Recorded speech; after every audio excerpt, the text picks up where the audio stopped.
Les policiers colombiens n'avaient jamais vu un tel navire. 30 mètres de long, 3 mètres de large, plus gros qu'un chalutier, plein à ras-bord de cocaïne. 3 tonnes, emballées dans ces centaines de paquets, prêts à être livrés. Un butin historique estimé à 94 millions d'euros.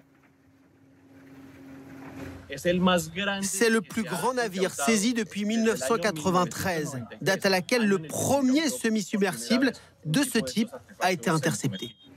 Le bateau naviguait au ras de l'eau, si bas que sa coque se confondait avec les vagues, capable d'effectuer de très longues distances.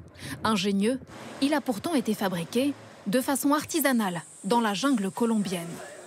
Des embarcations clandestines, toujours plus inventives, toujours plus difficiles à intercepter.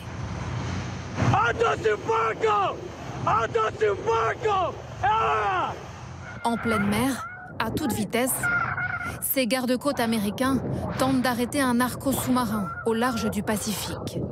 18 tonnes de drogue. Voici un drone sous-marin saisi par la police espagnole il y a quelques mois dans le détroit de Gibraltar.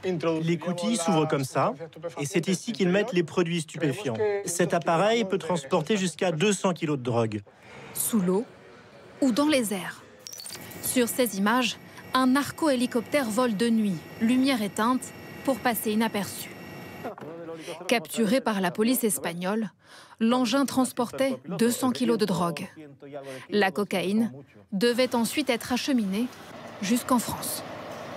Cette semaine, à Marseille, une mère de famille a été tuée mercredi lors d'affrontements entre 2 gangs. À Valence, 3 personnes ont été également tuées en 4 jours. Les trafiquants n'investissent plus seulement les grandes métropoles. Les villes moyennes sont désormais confrontées à ce fléau sans avoir pour autant les moyens de le combattre. On fait le point avec Charles Divot et Marie Belot. 5 fusillades en moins d'une semaine. Parfois à l'arme lourde, comme ici à Valence. Le lendemain, à Marseille, une mère de famille est tuée dans un échange de coups de feu.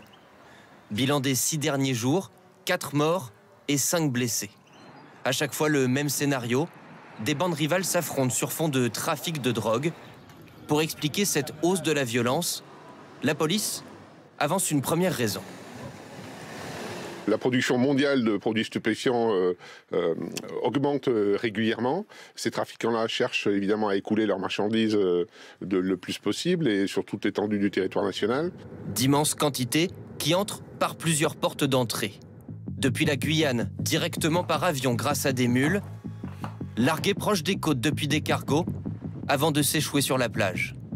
Ou encore par la route, venus de laboratoires clandestins, proches de la France, comme celui-ci en Belgique, capable avant son démantèlement de produire plus de 100 kg de drogue par jour.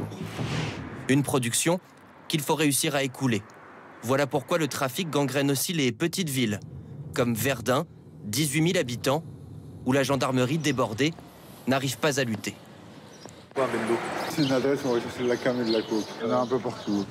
Plus de points de deal, c'est aussi plus de bandes rivales, qui pour marquer leur territoire, misent sur la terreur, qu'importe si les règlements de compte font des victimes collatérales. Ils sont capables de tirer sur tout le monde, à toute heure, et peu importe le lieu, et peu importe si des gens qui n'ont rien à voir avec tout ça sont présents. Il nous est arrivé parfois de trouver 40, 50 douilles.